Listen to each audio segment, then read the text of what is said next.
Jadi Syekh Siti Jenar yang tak sebut tadi dari Gujarat itu kan, kalau ditarik garis silsilahnya, keturunan dari Husain bin Ali.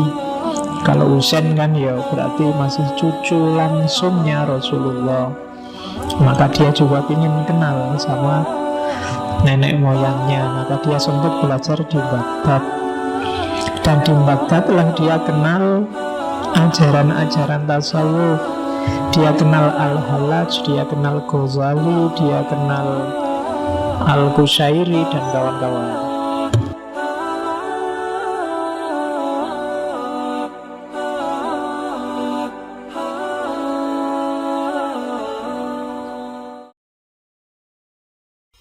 Oke, bismillah. Assalamualaikum warahmatullahi wabarakatuh.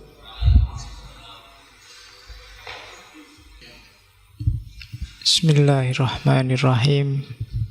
Alhamdulillahirabbil alamin. Wa bihi nasta'inu ala umurid dunya waddin. Allahumma sholli wa sallim wa barik ala habibina wa syafi'ina sayyidina wa maulana Muhammadin wa ala alihi wa ashabihi wa ala manittaba'a huda ila yaumiddin. Amma ba'du. Bismillah, kita lanjutkan ngaji filsafat kita malam hari ini di sesi para syahid, para martir. Minggu lalu kita ketemu Abu Mansur Al-Hallaj. Malam ini kita ketemu Syekh Siti Jenar, semacam penerusnya tapi secara tidak langsung. Jadi sebenarnya saya tidak tahu kalian sudah pernah baca-baca atau sudah pernah ketemu atau belum sama beliau ini. Karena di toko buku hari ini banyak sekali, di perpus juga mungkin banyak referensi-referensi, materi-materi tentang Syekh Siti Jenar. Diskusi-diskusi juga banyak. Ya, malam ini kita nukil sedikit saja ajaran-ajarannya Syekh Siti Jenar dengan kapasitas kita yang juga sedikit. Jadi sak nyampe ya kan. Jadi Siti Jenar itu semacam sawah yang luas. Sayangnya kita tidak punya traktor, kita punyanya ya cangkul tapi kecil lagi. Jadi saintu malam ini ya. Kalau mau tuntas pikirannya Siti Jenar juga agak berat. Di samping waktunya terbatas, yang ngaji dan di ngaji juga kapasitasnya terbatas. Oke, jadi harus itu. Terus Syekh Siti Jenar ini sangat terkenal memang karena kontroversinya dan juga gerakan sosial yang dia lakukan zaman itu. Saya menyebutnya gerakan sosial karena kalau dari aspek pemikiran, sebelum Syekh Siti Jenar banyak yang punya gagasan-gagasan mirip Syekh Siti Jenar. Bahkan beberapa wali songo menurut catatan saya, Sunan Bonang, Sunan Giri, bahkan Sunan Kalijogo, itu ajaran-ajarannya juga mirip-mirip kalau ditelaah secara serius. Hanya saja mungkin ada beberapa yang kalau di buku-buku itu, di sidangnya para wali itu, kesalahannya Syekh Siti Jenar adalah sama kayak Al-Hallaj kemarin, bongkar rahasia yang harusnya untuk orang-orang khawas disampaikan begitu saja pada orang-orang awam. Nah, problemnya di situ. Makanya nanti kalau ada yang tanya, ngaji Syekh Siti Jenar kok cuma isinya itu Pak, loh yo audiennya belum nyampe, makomnya belum khawas. Daripada saya dituduh menyebarkan ajaran sesat kan ya, jadi kita main aman.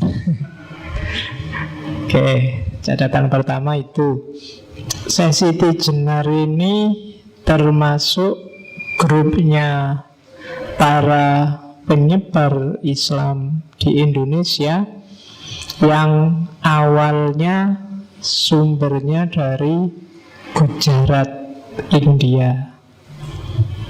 Gujarat ini bau Islamnya agak cenderung Persian, agak cenderung Syiah. Jadi kalau dirunut dari sejarah, jadi ada seorang mursyid Thariqah di Gujarat, Tarekat Satariyah, namanya Syekh Abdullah Khanuddin. Ya, dari namanya Khan itu kan sudah ada bau India jelas. Kalian kan kenal Shahrukh Khan, Salman Khan, Amir Khan, itu kan baunya India jelas. Syekh Abdullah Khanuddin ini nanti punya anak dua, Syekh Ahmad Jalal Shah sama Syekh Abdul Qadir. Syekh Ahmad Jalal Shah ini nanti punya anak Syekh Jamaluddin Jalal Shah. Dan Syekh Jamaluddin ini nanti dai pengembara juga sampai ke Indonesia. Di Indonesia nanti dikenal dengan nama Syekh Jumadil Kubro. Yang Syekh Abdul Qadir nanti dari cabangnya satunya inilah nanti ada lahir Syekh Siti Jenar, namanya San Ali. Jadi San Ali ini putranya Syekh Datuk Ahmad, Syekh Datuk Soleh. Syekh Datuk Soleh punya saudara namanya Syekh Datuk Ahmad. Dari Syekh Datuk Soleh ini nanti lahir San Ali. Ada yang ngomong Hasan bin Ali, yang nanti dikenal Syekh Siti Jenar.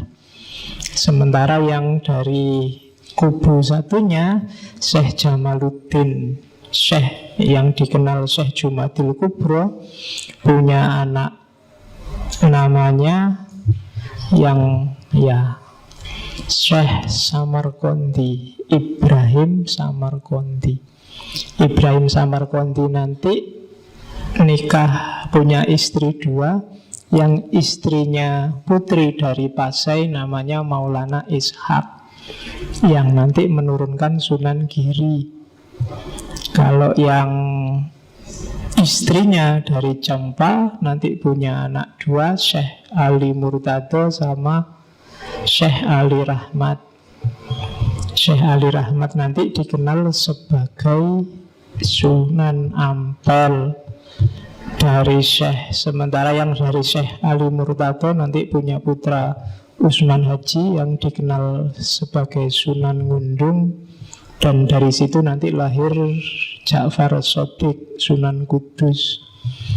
Dan dari sayapnya Syekh Ali Rahmat tadi nanti lahir putranya Sunan Bonang, Sunan Derajat, dan menantunya Sunan Muria yang putranya Sunan Kalijogo. Oke, itu wali-wali. Kalian mesti sudah diajari, tapi lupa. Ya nanti ada kubu satunya lagi, yang kubu pedalaman. Keturunannya Raja Majapahit terakhir, Brawijaya Pamungkas, Kertabumi. Yang nanti dari situ lahir Sunan Kalijogo. Terah Islam pedalaman, yang tadi Islam pesisir. Oke, bismillah, kita lihat. Jadi ada banyak sekali mitos-mitos tentang Syekh Siti Jenar. mulai dia berasal dari cacing. Kan ada itu cerita bahwa ada seorang tukang sihir yang kepingin nyuri ilmunya Sunan Giri. Ada yang bilang satu ketika Sunan Bonang ini ingin menurunkan ilmu rahasia pada Sunan Kalijogo. Terus dia ke tengah danau, naik perahu. Nah, ajarannya nggak boleh didengar siapapun. Kebetulan yang dengar itu cacing. Nah, cacing ini nanti berubah jadi Syekh Siti Jenar. Kan ada yang kayak gitu. Jadi ada banyak cerita-cerita aneh, tapi ada sebabnya. Kenapa cerita-cerita mitos semacam itu muncul? Nanti kita lihat ya, dikit-dikit. Hampir semua tokoh martir kita, mulai Sokrates, minggu lalu Al-Hallaj, itu sebenarnya tereksekusi karena politik, tidak terutama karena ajarannya. Kita lihat. Kalau ini rentetan namanya, yang paling terkenal ya Syekh Siti Jenar. Cuma dia kecilnya disebut San Ali, atau ada yang menyebut nama aslinya Hasan Ali Ansor. Ada juga nama Syekh Abdul Jalil. Ini diperoleh ketika ikut dakwah di Malaka.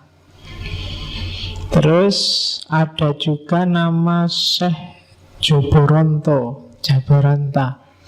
Itu ketika dakwah di Palembang, Sumatera. Ada juga nama Prabu Satmoto.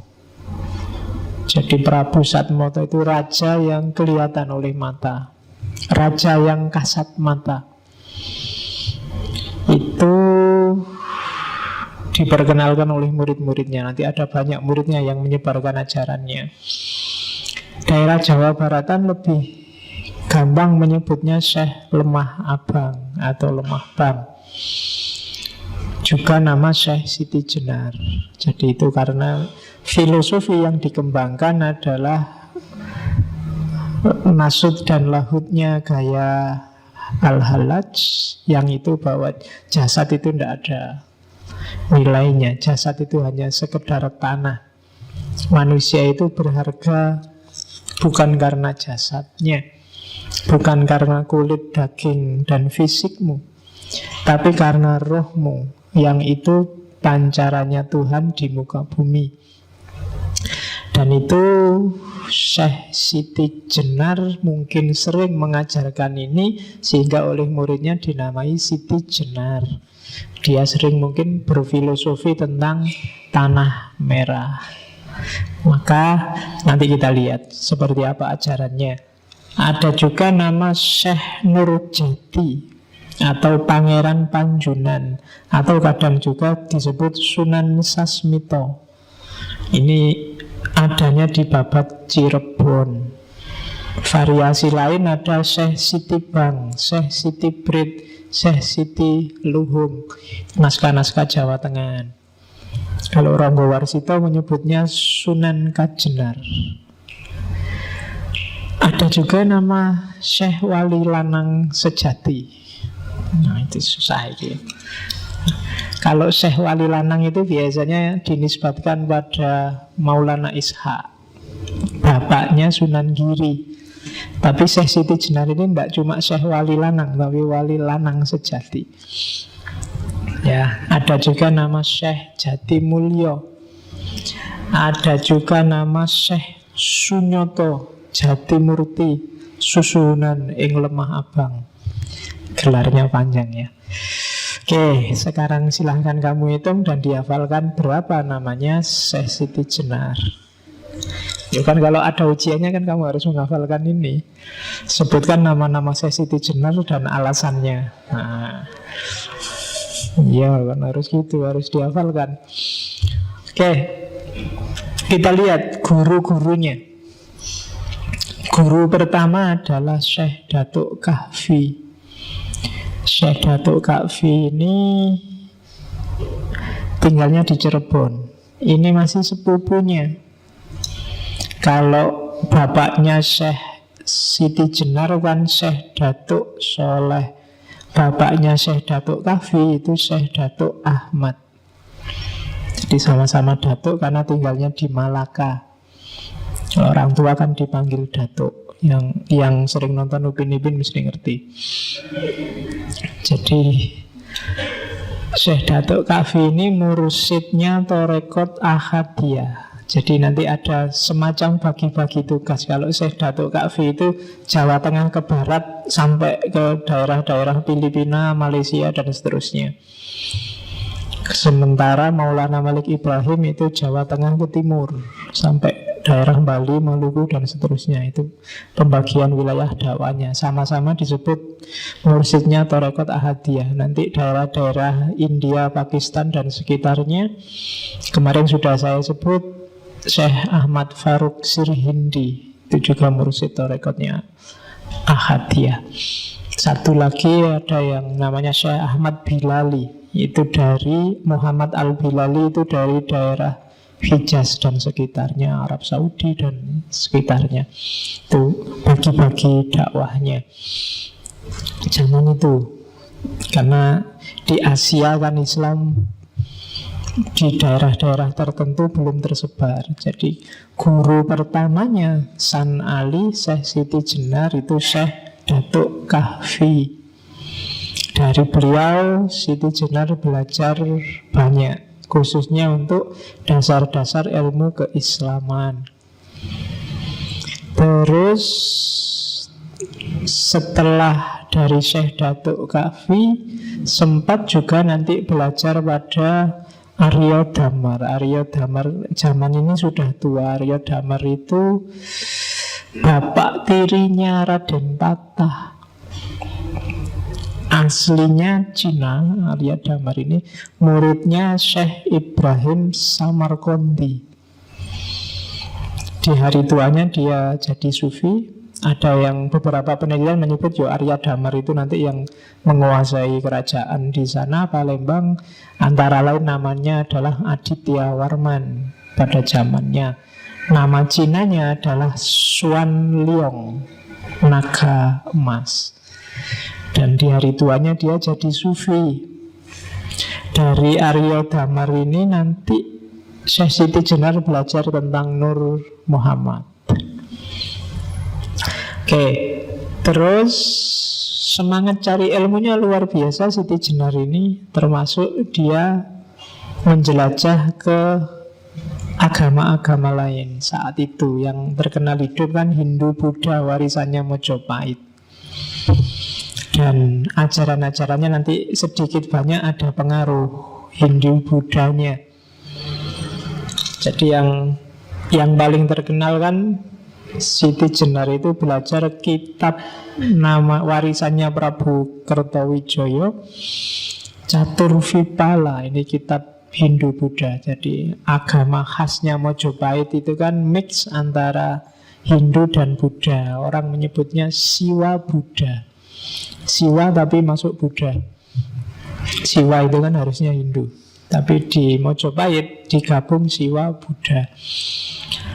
Nah itu kitab warisan Mojopahit itu yang paling terkenal itu Caturvipala. Dan 4 ajaran yang nanti berpengaruh pada Syekh Siti Jenar, yaitu 4 laku utama. Ini sufi. Yang pertama nisfra, lenyapnya keinginan. Nirhana, lenyapnya keterikatan dengan yang jasmaniah. Yang ketiga niskala. Niskala itu fana. Fana itu bersatu dengan yang tak terbatas. Dan yang keempat nirasraya. Nirasraya itu fana fil fana, puncaknya kelenyapan. Kalau fana itu egomu hilang, kamu bersatu dengan Tuhan. Tapi kalau fana fil fana itu sudah nggak bisa dibahas, nggak bisa dibahasakan lagi, nggak bisa dijelaskan. Bersatu itu kan masih bisa dijelaskan. Ana al-haq, akulah kebenaran, masih bisa diucapkan dengan kata-kata. Fana tapi masih bisa ngomong, akalnya masih jalan. Tapi fana fil fana itu sudah wallahu a'lam bishawab. Wassalamualaikum, sudah selesai. Kamu sudah nggak bisa ngomong apa-apa. Kalau Nabi Musa sudah pingsan, dia tidak bisa ingat apa-apa lagi. Itu fana fil fana. Kalau ajaran Hindu, Buddha namanya Nirasraya. Nah itu jadi ini ajaran ini sangat berpengaruh nanti di Syekh Siti Jenar. Terus dia juga pernah mengembara ke Baghdad karena dia tahu nenek moyangnya ada di sana. Jadi Syekh Siti Jenar yang tak sebut tadi dari Gujarat itu kan, kalau ditarik garis silsilahnya keturunan dari Husain bin Ali. Kalau Husain kan ya berarti masih cucu langsungnya Rasulullah. Maka dia juga ingin kenal sama nenek moyangnya. Maka dia sempat belajar di Baghdad. Dan di Baghdad lah dia kenal ajaran-ajaran tasawuf. Dia kenal Al-Hallaj, dia kenal Ghazali, dia kenal Al-Qushairi dan kawan-kawan. Cuma dalam sejarahnya yang paling bikin Syekh Siti Jenar terpesona adalah karya-karya Abdul Karim Al-Jili. Jadi Abdul Karim Al-Jili ini dia nulis 3 kitab yang bikin Syekh Siti Jenar jatuh cinta, yaitu Hakikat Al-Haqaiq, yang kedua Al-Manazil Al-Ilahiyah, dan yang ketiga Al-Insan Al-Kamil. Ini kitab yang bisa kamu cari dan kamu download. Syukur-syukur bisa kamu baca. Syukur-syukur bisa dijalani. Apalagi yang Insan Kamil, nanti termasuk berpengaruh pada Iqbal dan kawan-kawan. Jadi konsep insan kamil dalam tradisi tasawuf yang paling terkenal kan memang dari Al-Jili, dan yang kedua dari Ibnu Arabi. Versi eksistensialisnya nanti disempurnakan oleh Iqbal dari India. Nah, jadi dengan bekal dari guru-guru awal sampai guru-guru akhir, nanti Syekh Siti Jenar menjalani lakunya sendiri sebagai seorang sufi.